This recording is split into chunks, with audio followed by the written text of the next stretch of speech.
എല്ലാവർക്കും നമസ്കാരം. LB academy online ക്ലാസിന്റെ പുതിയൊരു വീഡിയോയിലേക്ക് എല്ലാവർക്കും സ്വാഗതം.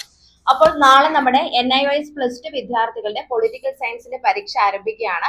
അപ്പൊ ഈ ഒരു പൊളിറ്റിക്കൽ സയൻസിന്റെ പരീക്ഷ എഴുതുമ്പോൾ ഒരുപാട് വിദ്യാർത്ഥികളുടെ സംശയമാണ്, ഇത് മലയാളത്തിൽ എഴുതണോ അല്ലെങ്കിൽ ഇംഗ്ലീഷിൽ എഴുതണോ, ഏതെല്ലാം ചോദ്യങ്ങളാണ് ഇംഗ്ലീഷിൽ എഴുതേണ്ടത്, ഏതൊക്കെ ചോദ്യങ്ങളാണ് മലയാളത്തിൽ എഴുതേണ്ടത് എന്നുള്ളത് അല്ലെ. അപ്പൊ നിങ്ങളുടെ സംശയങ്ങളാണ് ഇന്നത്തെ ഒരു വീഡിയോയിൽ ഉൾക്കൊള്ളിച്ചിരിക്കുന്നത്. അതിന് മുൻപായിട്ട് നമ്മുടെ ചാനൽ ആദ്യമായിട്ടായിരിക്കും കാണുന്നവരുണ്ടെങ്കിൽ ചാനൽ സബ്സ്ക്രൈബ് ചെയ്യുക, ലൈക്ക് ചെയ്യുക, ഷെയർ ചെയ്യുക. അതോടൊപ്പം തന്നെ പുതിയ ബാച്ചിലേക്കുള്ള അഡ്മിഷൻസ് ഒക്കെ ആരംഭിച്ചിട്ടുണ്ട് LB അക്കാദമി ഓൺലൈൻ ക്ലാസ്സിൽ. താല്പര്യമുള്ള വിദ്യാർത്ഥികൾക്ക് സ്ക്രീനിൽ കാണുന്ന നമ്പർ കോൺടാക്ട് ചെയ്യാവുന്നതാണ് കേട്ടോ. അപ്പൊ നമ്മുടെ NIOS 2025 ഒക്ടോബർ മാസത്തിൽ പരീക്ഷ എഴുതുന്ന വിദ്യാർത്ഥികൾ, പൊളിറ്റിക്കൽ സയൻസിന്റെ പരീക്ഷ എഴുതുന്ന വിദ്യാർത്ഥികൾ, അതുപോലെ തന്നെ കെമിസ്ട്രി പരീക്ഷ എഴുതുന്ന വിദ്യാർത്ഥികളോട് ഒന്ന് ശ്രദ്ധിക്കുക. സയൻസ് വിദ്യാർത്ഥികളുടെ കാര്യം പറയുകയാണെങ്കിൽ നിങ്ങൾ എല്ലാ ക്വസ്റ്റ്യൻസും ഇംഗ്ലീഷിൽ തന്നെ എഴുതാനായിട്ട് ശ്രദ്ധിക്കുക. കാരണം സയൻസ് ആണ്, ഇംഗ്ലീഷിൽ എഴുതുന്നതാണ് ഏറ്റവും നല്ലത്. കാരണം അതിന്റെ മലയാളം തർജ്ജമ ചെയ്യാൻ പോകേണ്ട കാര്യമൊന്നുമില്ല. സയൻസ് വിദ്യാർത്ഥികൾ ഇംഗ്ലീഷിൽ തന്നെ പരീക്ഷ എഴുതുക. ഇനി അതുപോലെ തന്നെ +2 പൊളിറ്റിക്കൽ സയൻസ് എടുത്തിട്ടുള്ള വിദ്യാർത്ഥികളാണ് നിങ്ങളെങ്കിൽ നിങ്ങൾക്ക് മലയാളത്തിൽ പരീക്ഷ എഴുതാം, യാതൊരു പ്രശ്നവും ഇല്ല. ക്വസ്റ്റ്യൻസ് ഇംഗ്ലീഷിലായിരിക്കും, എക്സാം മലയാളത്തിൽ എഴുതാം. പക്ഷെ ഇവിടെ നിങ്ങൾ ഏതെല്ലാം ചോദ്യങ്ങളാണ് മലയാളത്തിൽ എഴുതേണ്ടത് എന്ന് ചോദിച്ചു കഴിഞ്ഞാൽ നമുക്ക് ആദ്യത്തെ 1 തൊട്ട് 20 വരെയുള്ള ചോദ്യങ്ങൾ എന്ന് പറയുന്നത് MCQ ടൈപ്പ് ചോദ്യങ്ങളാണ് അല്ലെ. അതായത് ഒരു ചോദ്യം തന്ന 4 ഓപ്ഷൻസ് ഉണ്ടാവും, ശരിയായ ഉത്തരം തിരഞ്ഞെടുത്ത് എഴുതാനാണ് പറയുന്നത്. അപ്പൊ അതിൽ നിന്ന് നിങ്ങൾക്ക് എന്താ, അത് ഇംഗ്ലീഷിൽ തന്നെ എഴുതി കൊടുക്കുക. മനസ്സിലായി? കാരണം ഓപ്ഷൻസ് ആണ്, അത് വായിച്ചു നോക്കിയതിനു ശേഷം ആ ഓപ്ഷൻസ് തിരഞ്ഞെടുത്ത് എഴുതിയാൽ മതി. അപ്പൊ അത് ഇംഗ്ലീഷിൽ തന്നെ എഴുതാനായിട്ട് ശ്രദ്ധിക്കാം.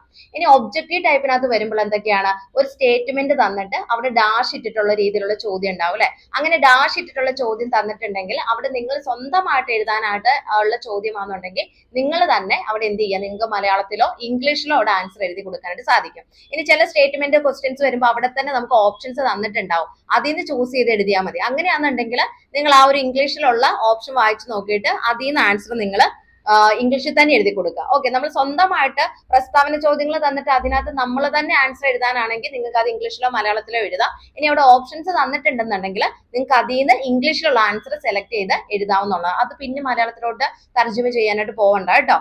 പിന്നെ അതേപോലെ തന്നെ നമ്മുടെ ചേരുംപടി ചേർക്കുക അല്ലെ, അത് നമുക്ക് മാച്ച് ദി ഫോളോയിങ് ക്വസ്റ്റ്യൻസ് ഉണ്ടാവും. അത് വരുമ്പോൾ നമുക്ക് എന്താണ്, അതും ഇംഗ്ലീഷിൽ തന്നെ എഴുതുക. കാരണം എയും അല്ലെങ്കിൽ ബിയും തന്നിട്ടുണ്ടാവും, ചേരുംപടി ചേർത്ത് എഴുതുക. പക്ഷെ അവിടെ എഴുതുമ്പോൾ എന്താ ശ്രദ്ധിക്കേണ്ടത്, ഇപ്പം എയിലുള്ള ക്വസ്റ്റ്യൻ എഴുതുക, ബിയിൽ അതിന്റെ ശരിയായ ഉത്തരം ഏതാണോ അതാണ് അതിന്റെ നേരെ എഴുതി കൊടുക്കണം. ആൻസർ ഷീറ്റിലോട്ട് എഴുതുമ്പോൾ അവിടെ ചില ആൾക്കാർ എന്ത് ചെയ്യുന്നറിയോ, എയും ബിയും എഴുതി വെച്ചിട്ട് ദെൻ ഇങ്ങനെ പെൻ വെച്ചിട്ട് ഇങ്ങനെ വരച്ചു വെക്കും. അങ്ങനെ ചെയ്ത് വെച്ചേക്കല് ആൻസർ എഴുതുമ്പോൾ എടുത്തെഴുതണം. നിങ്ങൾ ക്വസ്റ്റ്യൻസ് വായിച്ചു നോക്കുക, ജസ്റ്റ് പെൻസിൽ വെച്ചിട്ട് നിങ്ങളൊന്ന് തെറ്റി പോകാതിരിക്കാൻ ആ ക്വസ്റ്റ്യൻ പേപ്പർ തന്നെ അടയാളപ്പെടുത്തി വെച്ചേക്കുക.